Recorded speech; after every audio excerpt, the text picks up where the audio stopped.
Fala galera, tudo bem com vocês? Professor Dilon Filgueiras, professor de Biologia, e hoje a gente vai abordar um pouco sobre a fisiologia humana, mais especificamente com relação ao sistema digestório.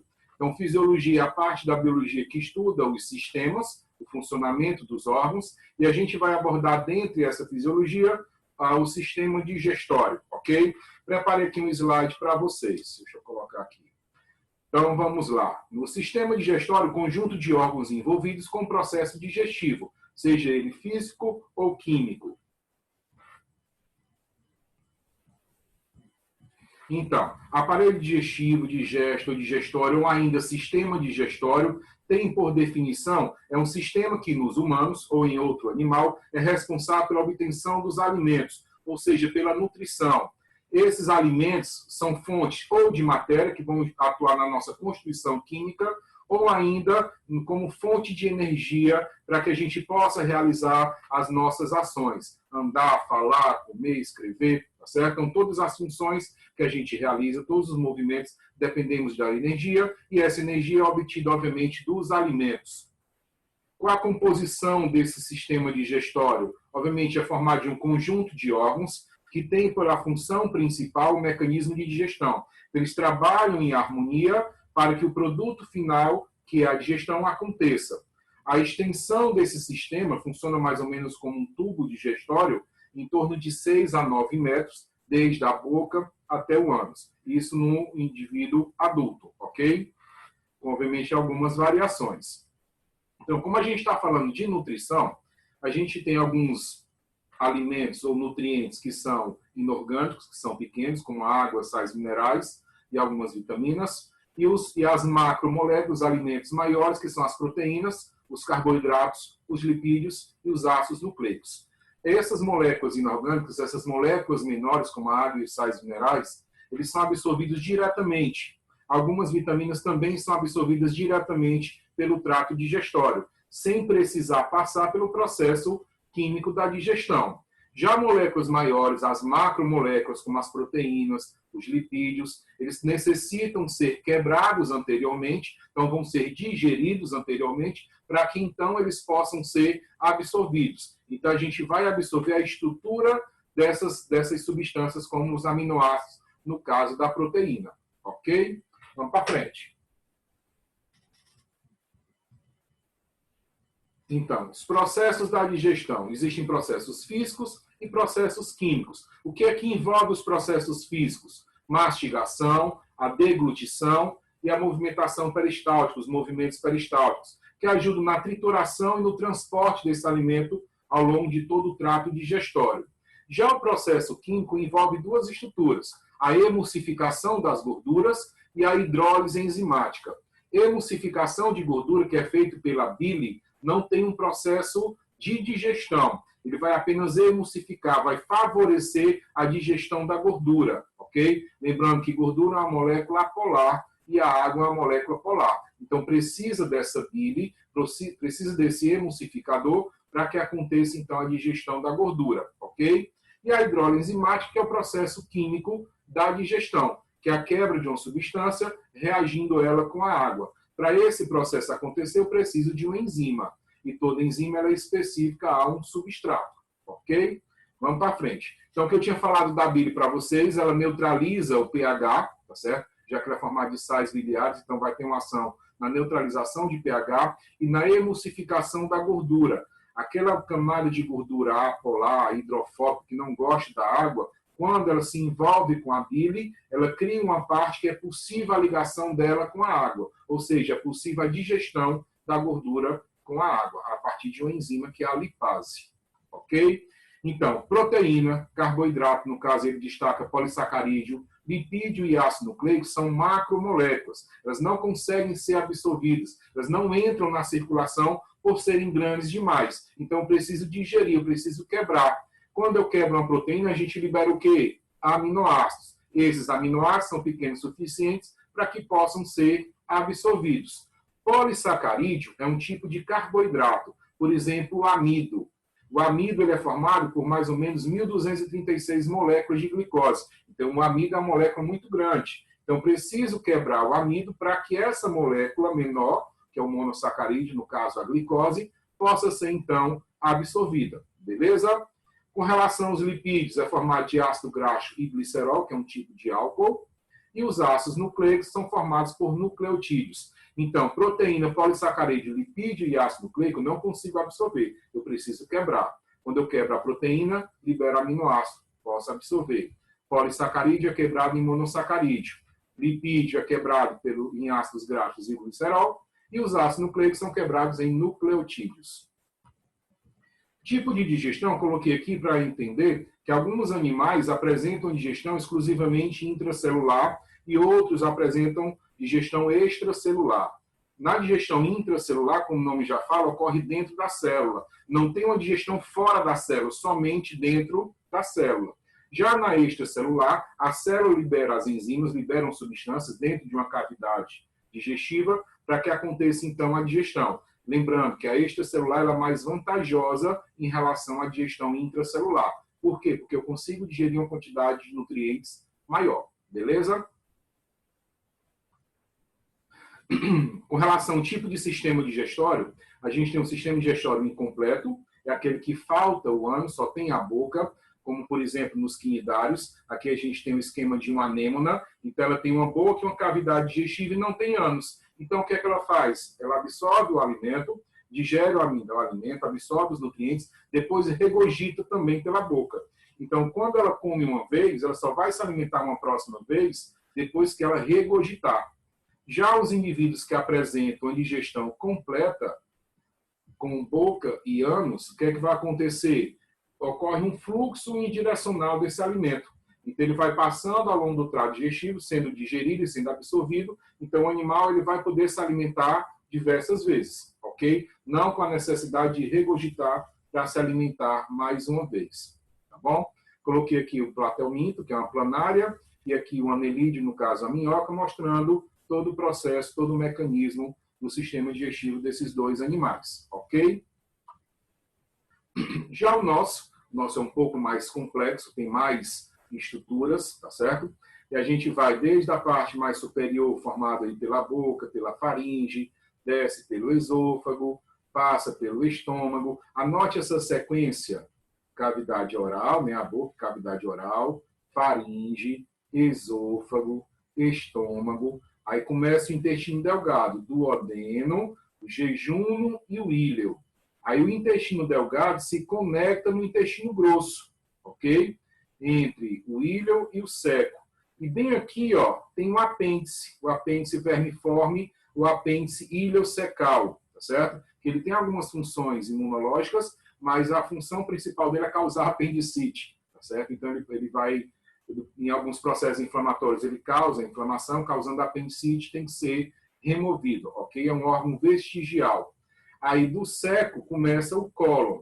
Aí o cólon ascendente, cólon transverso, que passa toda a região abdominal e desce pelo cólon descendente, tá bom? Aí do cólon descendente tem a curva sigmoide, o reto e o ânus.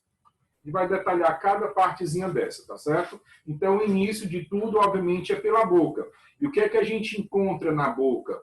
A boca a gente encontra os dentes, a língua e as glândulas salivares, tá certo? Obviamente, a função dos dentes seria o quê?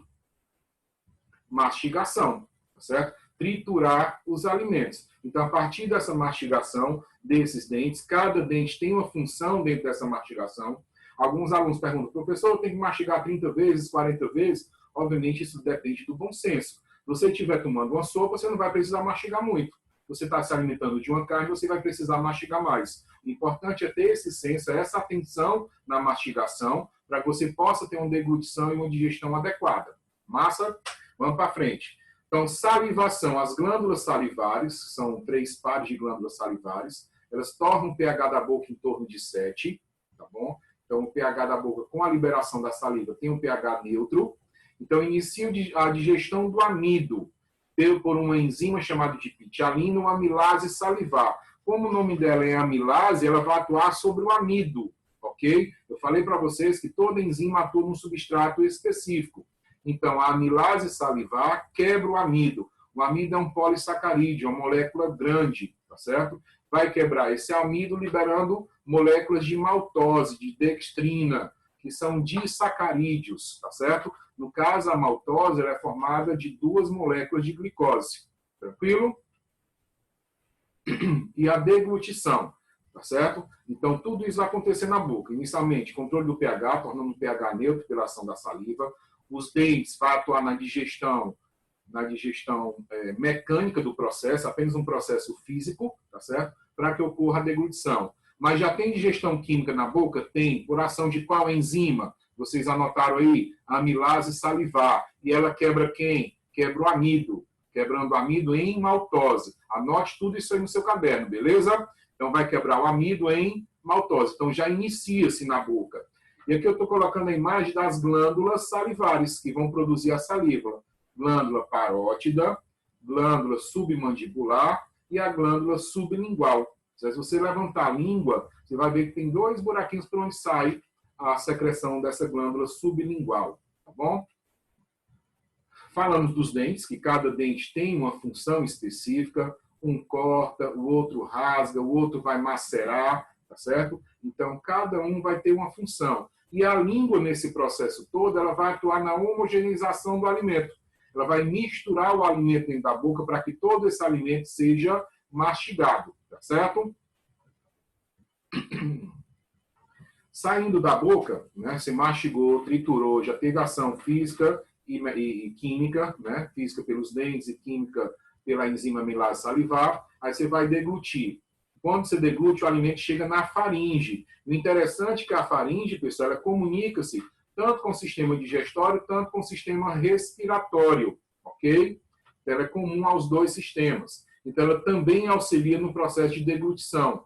Na deglutição, o alimento sai da boca e vai cair aonde? Ó? No esôfago. Então, ele vai descer pelo esôfago. Aqui na frente a gente tem a traqueia, por onde passa o ar. Atrás da traqueia tem o esôfago, que é um tubo muscular. E já começa os movimentos peristálticos, tá certo? Então, esse esôfago é uma estrutura em forma de tubo, tá certo? Com movimentos peristálticos, devido à musculatura lisa. Então, vai descendo, olha aqui pelo esquema, vai descendo desde a boca, faringe, desce pelo esôfago, atravessa o que separa a caixa torácica da caixa abdominal, que é o diafragma, e chega no estômago. Lá no estômago, o que é que vai acontecer no estômago? É uma bolsa muscular, dá para ver que ele é todo enrugadozinho para aumentar a área de contato. E bem aqui, ó, é o que o pessoal chama de boca do estômago, que é uma válvula chamada de cárdia. Agora, por que o nome dela é cárdia? Porque lembra coração, beleza. Então, essa cárdia, ela fica atrás do coração. Então, às vezes, você come demais e cria uma pressão em cima dessa cárdia, aí dá uma dor no peito. Ah, eu estou morrendo, estou tendo um infarto. Não é isso. Às vezes, são gases. Então, quando você arrota, você libera esses gases, a pressão diminui e essa dor no peito também diminui. Beleza? Então, vamos lá. No estômago, ele produz o suco gástrico. E o suco gástrico é formado de 2 substâncias. Quais são? Ó, pepsina e um tal de HCl, o ácido clorídrico. O nosso corpo produz ácido clorídrico.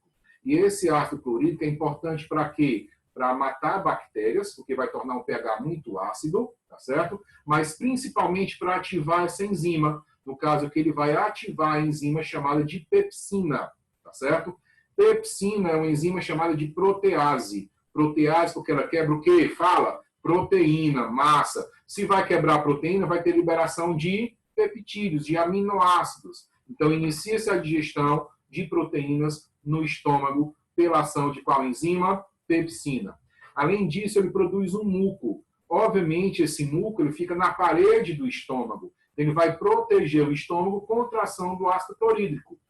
Estresse, raiva, preocupação, má alimentação, diminui a produção desse muco. O que é que vai acontecer? O ácido clorídrico ácido vai começar a corroer a parede do estômago. Começa aí uma gastrite, uma azia, tá bom? E dessa azia pode evoluir para uma úlcera, que cria uma ferida na parede do estômago.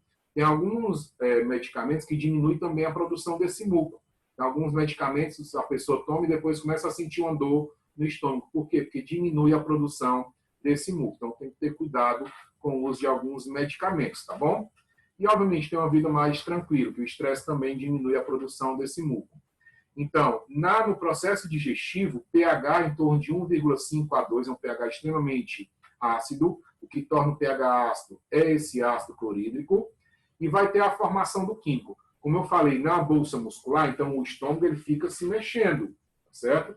Tanto que algumas vezes, quando esse estômago está se mexendo de barriga vazia, que o pessoal fala, faz uns barulhos. O pessoal diz que o estômago está roncando, estou morrendo de fome e está roncando, né? Porque ele fica se movimentando, então ele não para. Quando o alimento chega, ele vai se movimentar, vai quebrar os alimentos, né? Vai misturar os alimentos para que aconteça a digestão. Lembra da enzima da boca? Qual é a enzima da boca? A amilase salivar. Qual o pH da boca? O pH é 7, pH neutro. Quando essa enzima chega no estômago, o estômago está o quê? Está ácido. Se o estômago está ácido, vai inibir a ação da amilase. Então, para de digerir o amido no estômago. E vai digerir o quê? Vai digerir proteína. Por ação de qual enzima? Da pepsina, que é uma protease que quebra proteína, beleza? Então, digestão da boca, digestão de amido, carboidrato, digestão no estômago, digestão de proteína, certo? Olha aqui para o estômago, pessoal. Tem que ter essa válvula inicial aqui, chamada de cárdia, que ela é um esfíncter, ela abre e fecha. Então, quando o alimento desce do esôfago, ela vai abrir, permitindo a entrada do alimento, certo? E impede o refluxo. Olha aí, o que é o refluxo? É o retorno do quimo, né, da digestão do estômago pelo esôfago. Eu não falei que o estômago tem um muco, no esôfago não tem esse muco.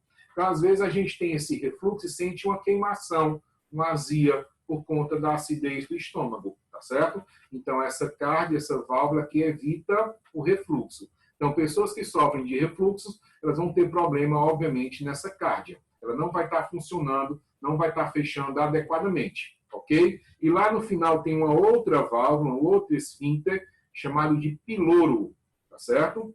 Fica no fundo do estômago. Então, depois de 2 a 3 horas que ocorreu a digestão do estômago, esse piloro vai abrir e vai permitir a passagem do quimo do estômago para o intestino delgado. Beleza? Então, vamos lá. Começamos a falar de digestão, falamos de boca, falamos de faringe, de esôfago e de estômago, tá certo? Então, essa é a primeira parte da aula de sistema digestório, tá certo? Então, obrigado pela atenção, bons estudos para vocês. E não deixem de assistir a aula 2, que é a continuação do processo do sistema digestório. Valeu? Um abraço para vocês e bons estudos.